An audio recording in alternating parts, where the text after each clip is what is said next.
Hi, it's Larold, and the PoE 2 early access launch is still like a week and a half away. We have some stuff planned for that, but I still have builds I want to play in this league, and I think that doing that's kind of good practice for putting together builds in PoE 2 as well. It gets the creative juices flowing.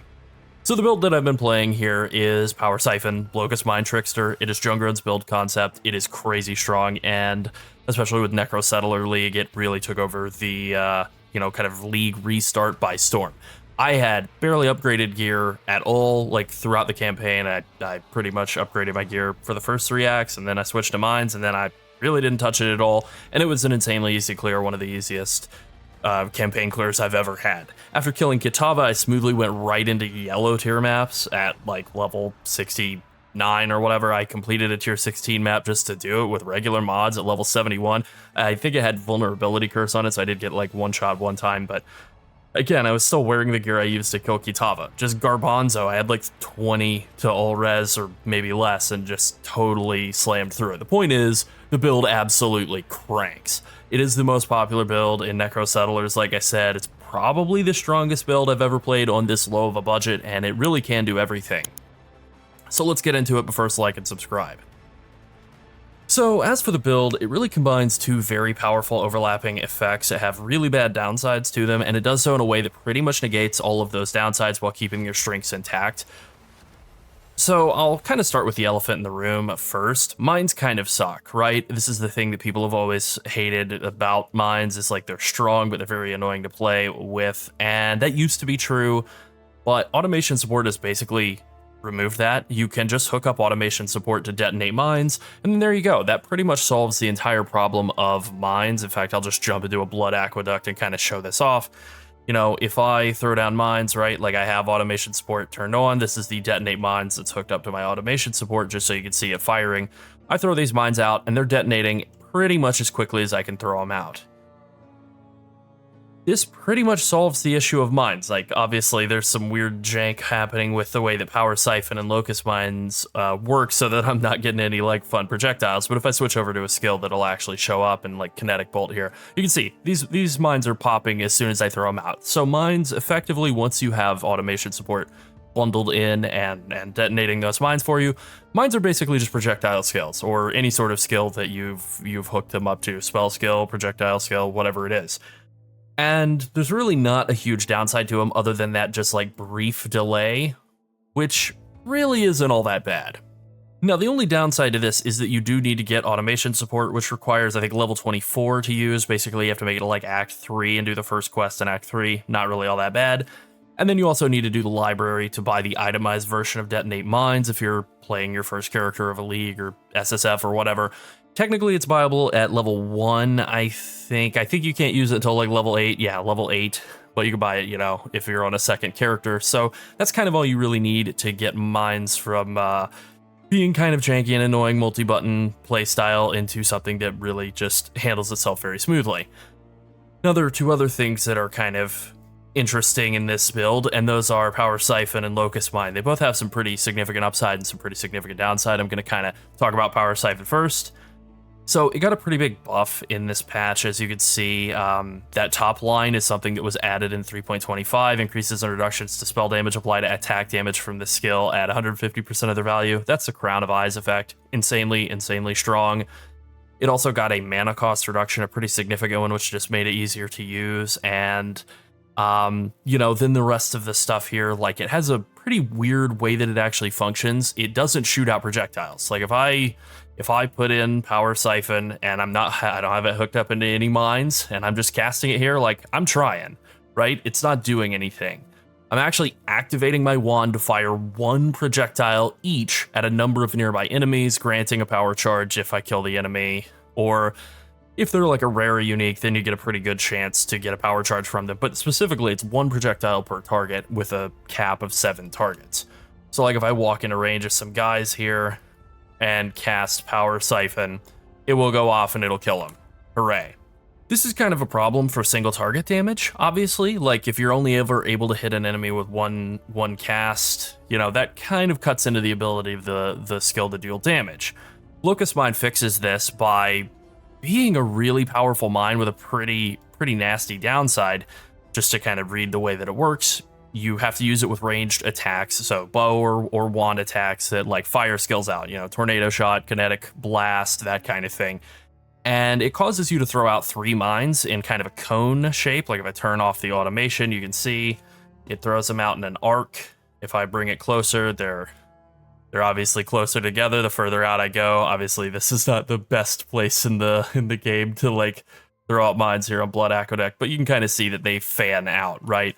So you're always getting 3 mines with every cast. They do fire 30% fewer projectiles, so you're getting roughly like 210% damage multiplier just by hooking Locus Mine up to any sort of range skill. Basically, you're hooking a lesser multiple projectiles in for free.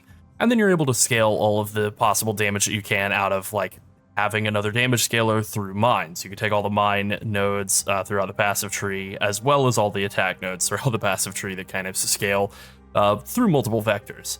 Now, the obvious downside to Locus Mine is that when it fires, if I hook up regular detonate mines here, just throw out a ton of these mines here, I'm at my cap, and then I hit detonate mines, it fires them at you and through you. So in order to like hit enemies correctly while playing Locus Mines with most skills, you have to like throw it on the other side of them and then detonate, and like it's not great. You either have to throw it on the other side of them or you have to throw it away from them and like position yourself between them. It just really is bad. And this is kind of why it is tuned the way that it is. It doesn't really have a horrible damage penalty. It's like 12% less damage from the skill, which, that's only at level 19. I think at level 21, it's 10% less damage. Pretty huge damage increase to be hooked up to Locus Mine to offset this horrible downside that it has. But Power Siphon just shoots directly at nearby enemies. So, like, I can run up to some guys, throw down Power Siphon, and it just completely overrides that weird Locus Mine janky targeting where it shoots back through me. This is huge.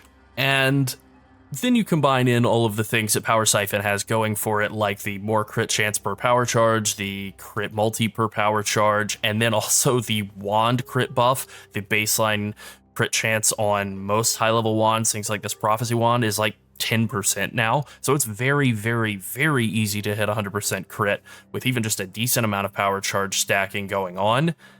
And so much so that you can run Maralene's Fallacy, which with crit catalyst is quite a bit of less critical strike chance. You can see in that next to bottom line, 40% less critical strike chance, but still, like, we're getting close to 280% global crit multi out of that top mod. So, like, if I were to go buff up, I'm around or maybe even over 700% crit multi. 737 crit multi, just with my very garbage gear. None of my gear is super special or anything. It's pretty much all just gear I either picked up or bought from somebody. Like, I think in the case of the chest, I did pay a few divines for this. But for the rest of the gear, I pretty much just picked it up and slapped a couple of essences on it until it was at least usable and I could, like, actually equip it strength requirement-wise and have capped resistances. So nothing really all that fancy going on here. Yeah, 737 crit multi. Absolutely insane. And also, it is kind of overriding the limit of only 1 shot per target because you're getting those 3 mines out of Locus Mines. So even in single target, you are getting 3 shots, more or less, every time you throw out Locus Mines, as opposed to only 1 if you were just running regular Power Siphon. All right, one thing I kind of realized as I was like looking back at it in the edit that I forgot to mention about Locus Mines is that they have a minimum range. I kind of took it for granted initially, but they do have technically a minimum range. They can't be detonated if they're within 3 meters of you. This is annoying in the sense that, like, if you're attacking right near yourself, that they just simply won't go off, but you can use this to your advantage if you want to pool up some mines before a boss spawns.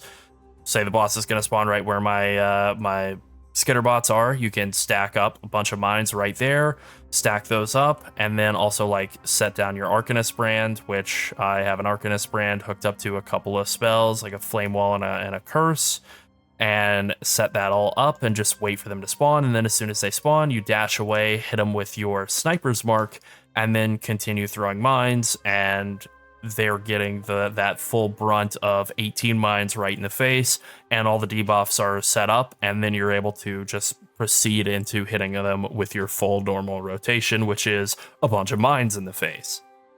Additionally, this allows you to hook up, I already mentioned all the mind support stuff that you're able to get throughout the passive tree, but maybe the best aspect of playing mines is that you're able to use charge mind support, which just gives you the ability to generate frenzy and power charges very, very easily, and it gives you an absolutely gargantuan amount of crit chance and mind throwing speed, which effectively is attack speed based on the number of power and frenzy charges that you have. So you have this real incentive to stack a bunch of charges, and you don't have to run Ralakesh's Impatience in order to get away with running those charges. You can just use charge mind support and get all of this benefit out of being a charge stacker, and there's really no downside at all. And then you could still actually run a regular pair of real boots that have like move speed on them and life and resistances and stuff. Now, there are two other uniques that really synergize very, very well with this build, and one of them I'm not using because I really just wanted to be able to fix like my resistances and have some life and stuff like that, but that would be Deidre's or Doedra's Tenure. These are very basic gloves. They basically just give you that 100% increased spell damage roll. It's not even a roll, it's just a flat amount, and they do give you a bunch of int, but like they're pretty crappy.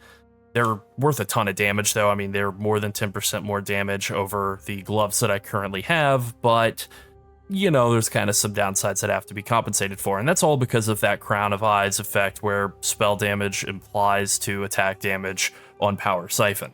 Now, I think normally it would be pretty easy to find a pair of these gloves with +1 to max frenzy charges as a corruption implicit on it, and that is actually pretty substantial. I think that would be worth wearing over some rare gloves, and then you just have to compensate elsewhere. But I didn't really want to go buying those. I kind of wanted to keep it mostly semi-solo self-found. So, yeah, just not running these for the time being. However, I am running Crown of the Inward Eye. I was playing around with very high energy shield, you know, relatively speaking, pretty high energy shield helm here with a bit of mana reservation efficiency that was allowing me to, I'm using an Arrogance support on a couple of very basic auras, Precision and Clarity. I was actually able to drop that Arrogance support out and just run them all on mana, save me about 400 life.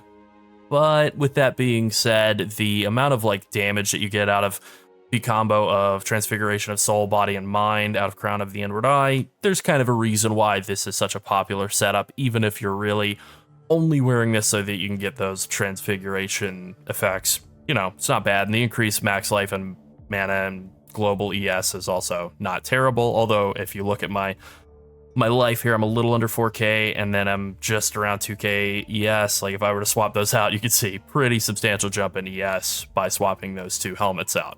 Alright, so now I want to talk about leveling the build, and I have made a little PoB here. It's nothing all too fancy, you know, it's not really all that different from kind of the standard accepted approach to setting up the build.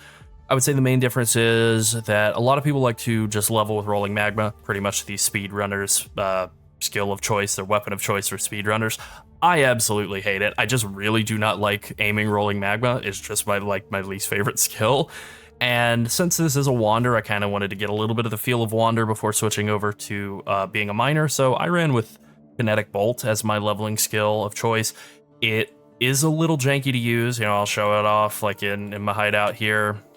You know, it does kind of zigzag around, but with that being said, I thought it hit pretty hard for the leveling process, and at least for the first 3 acts, pretty fun. I think it looks pretty good, and it was just kind of a fun change of pace.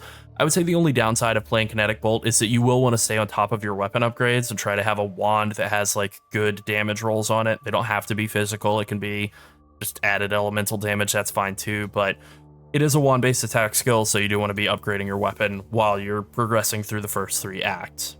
And, you know, kind of progressing through the tree at the same rate. And then once you make it to Act 3, that is when you're going to want to switch over to mines. This is specifically once you finish the library, so pretty much near the end of Act 3, you'll finish the library, pick up Detonate Mines as a gem, and socket that into automation, go do your Ascendancy, get Swift Killer, hook that up to Charge Mine support, and then the rest of the campaign is pretty much going to be history from there. You're going to be absolutely just breezing through the entire rest of the campaign from that point on.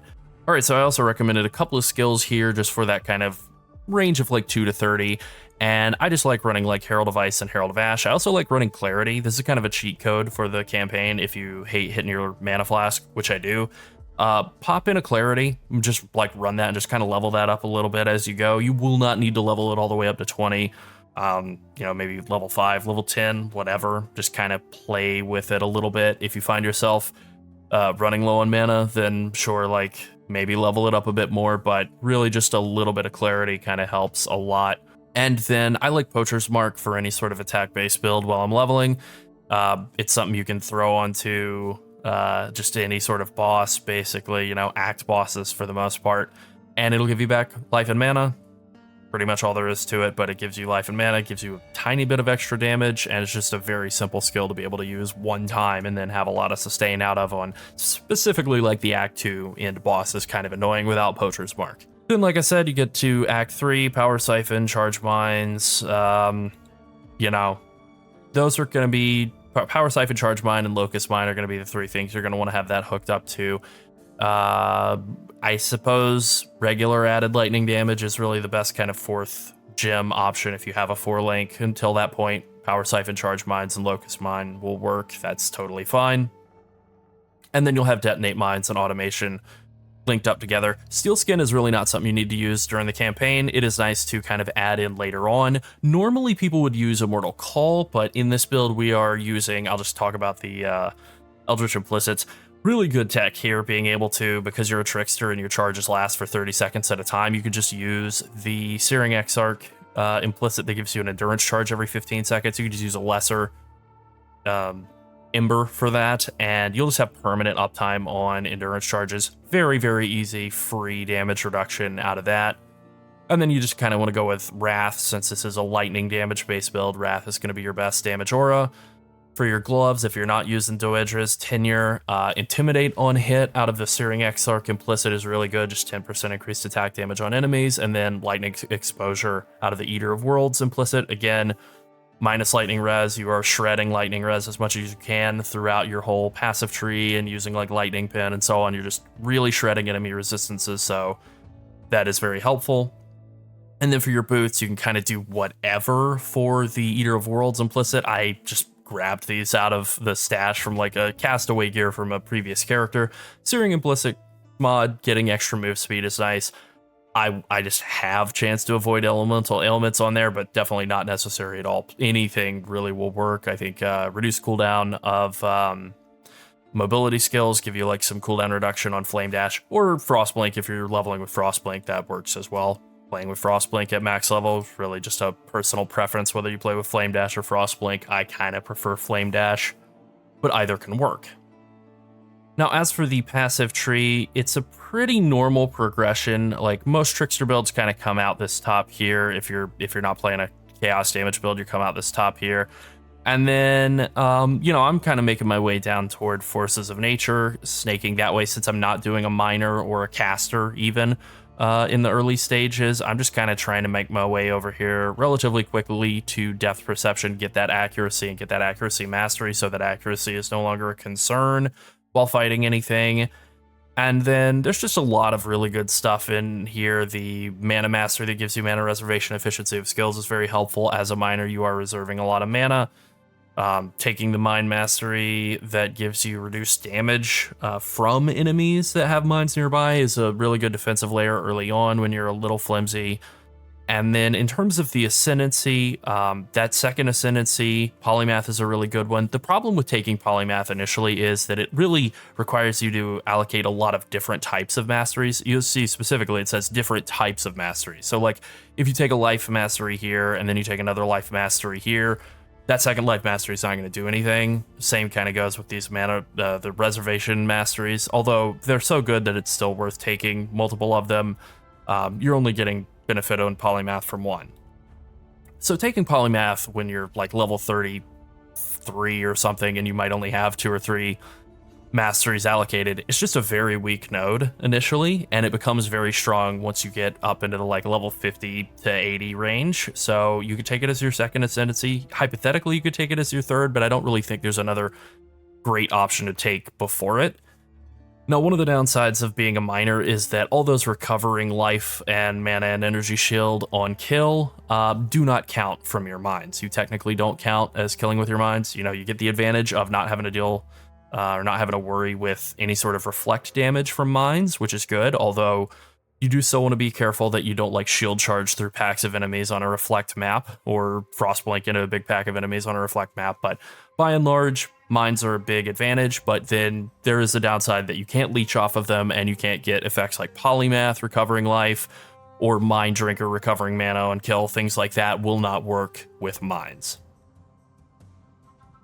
Then I just like to progress the tree further up and really come up here and get this wand mastery that gives you int added to your accuracy rating. That's also super, super valuable. Just a lot of really strong stuff. This efficient explosives really helps with mana as well. And then mines having a chance to be detonated in additional time is more or less a 15% more damage multiplier that kind of doesn't really show up here. Just a really, really powerful node, but obviously it's in red, so it's not really counted in terms of your DPS, but it is actually a pretty substantial damage increase. As for the third Ascendancy, I'm going towards Spellbreaker, so I'm just going to take Escape Artist. I know some people will like spec into one step ahead and then spec out of it later. That seems more like a hardcore thing, super high level play kind of approach.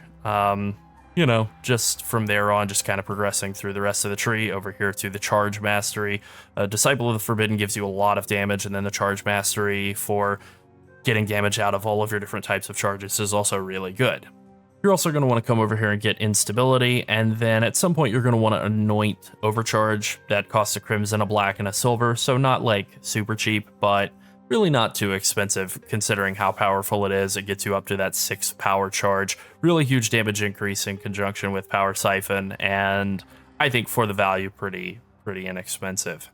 I'll just kind of finish up this section while just touching on these last two Ascendancy nodes. Escape Artist just makes it so that you really want to have a lot of energy shield on your helmet. You can kind of go one of two ways. You can go a pure energy shield helmet, which I have done to really maximize the amount of evasion that you get out of that, or you can do a hybrid energy shield and evasion helmet, and you can do the same with your body armor as well. Really, either is fine. The point is just simply you want to kind of make it so that you can get both evasion and energy shield on your gear, and also get suppression on as many pieces of gear as you can. That really helps a lot, and it combines very nicely with Spellbreaker. Spellbreaker gives you just a massive amount of spell suppression. It also gives you a little bit of extra suppression when you're on full energy shield, although that's not always the case. But that last line, the one that's in red, is really kind of the thing that's so impressive here. 50% chance for energy shield recharge to just start up when you suppress spell damage. Now, since you're going to be suppressing, even with just very little on your gear, if you take Lucky Suppress, you can get up into the 90% spell suppression chance really easily. You can combine that with Wicked Ward to make it so that your energy shield recharge is not interrupted by damage if it began recently. And since you are going to be getting a 50% chance every time you suppress to restart your recharge, these synergize really, really nicely with each other, where you're not 100% of the time on that like recharge began recently, but pretty much any time that you're getting blasted with spell damage, you are going to be in that recharge began recently window, and that means you're just going to be recharging energy shield even as you're taking damage, which is absolutely crazy. It's so powerful. And 40% less energy shield recharge rate sounds really bad, but really it means that you go from 3 seconds to full recharge your energy shield to 5, which just isn't that bad considering how much defensive value you're getting out of it. You're also able to pick up some other energy shield recharge rate nodes right here. And then this, I think, really valuable mastery, at least considering the state of my horrible Chaos Res, being able to take 30% of chaos damage not going through your energy shield, I think is really, really great as well. I think the ultimate goal for me, if I were to take this build all the way to like the final kind of end game, it would be to make this into a Chaos Inoculation build and probably be an int stacker. So I take like Utmost Intellect and really lean heavily on int. This mastery in the evasion and energy shield mastery section that makes it so your evasion rating scales off your intelligence instead of your dex. I think that would be another one. Go super, super high energy shield, obviously no life, and just be CI. I really do like CI. Some of my favorite builds have been CI, but at least on the kind of gear level, budget level that I'm operating on right now, that just doesn't seem like a realistic possibility at the moment. Now, in terms of fixing elemental ailments, you can pretty easily fix them with a Storm Shroud. That is what I have done. I'm just simply using I'll show it in game here, just a very basic Stygian Vice. I just pulled a Stygian Vice out of my stash. I hit it with, I think, exactly one essence. I can't remember which essence it is, but I'm about to look it up. One essence of Torment, and then I just bought a Searching Eye Jewel that had just any type of Eye Jewel, really, that had over 45% chance to avoid being shocked, and some life. And then there you go. Now you have 100% chance to avoid being shocked between those two. And then you combine that with a Storm Shroud, which I socketed. Where'd I put it? Right here. And boom, Elemental Ailment Immune. Pretty easy stuff. Now, in terms of playing this build at endgame, I feel like there are really two approaches depending on the difficulty of the content that I'm like facing. And I think if I'm doing easy stuff, I mostly like to just move and throw, kind of dashing through maps very quickly and not really being all that cautious. I don't really feel like I need to be, even with the level of my gear, you know, playing this as a hybrid defensive character, it's still quite tanky. And I just feel like it pretty much flies through the gear, even on the shoestring budget. It flies through the levels, I should say, on the shoestring budget that I'm operating with. Now, if I'm doing something more dangerous, like a tier 17, which I have already cleared a tier 17 on this character, then I will poke at the edges of the screen with my mines and kind of use them to lead me safely through the map, and then kiting at any point where I feel like that's necessary to stay alive. In terms of bossing, this build, like most Trickster builds and like most Miner builds for that matter, is just a real monster. It's just so easy to stay alive on this build compared to most other builds in the game. And the range that you get from the combination of being able to throw mines out and then have Power Siphon launch further outward from those mines, potentially even hitting enemies around corners, just makes it really easy to like keep pressure up in difficult mapping situations or on pinnacle bosses, even as you are dodging mechanics. I thought that the Maven that I did on this character was one of the easiest Mavens I feel like I've ever done on a character that's not pretty well geared. So let's wrap things up. This build is freakishly strong. I am a really big fan. I think the only real downsides to it are that it can't do no regen or less recovery maps very easily. Technically, you could put on like a mana flask and make it work, but it's not really all that fun. And there is still kind of all the downsides that come with mines, which are really just like the little bit of a delay and then the lack of on-kill and leech effects.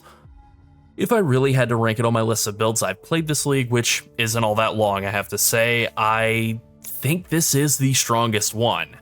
I would put it ahead of Lightning Strike Slayer and Ice Nova Hierophant for its relative budget. I am playing on just a handful of divines here. I mean, definitely less than 10, probably closer to like 5 or 6. I'm using gear that could be very easily attained in the first weekend of a league, and I was pretty much slicing and dicing my way through tier 17s and a lot of tier 16s and regular pinnacle bosses with very little difficulty. That's a pretty impressive level of performance, I think. With that being said, the limitation of Locus Mine's minimum range is a little annoying. It's really the only bad thing I can say about the build, and considering all the power that you get out of the rest of everything that is going on this character, it is a small problem by comparison. Alright, that's it. Thanks for watching and have fun playing PoE. Bye.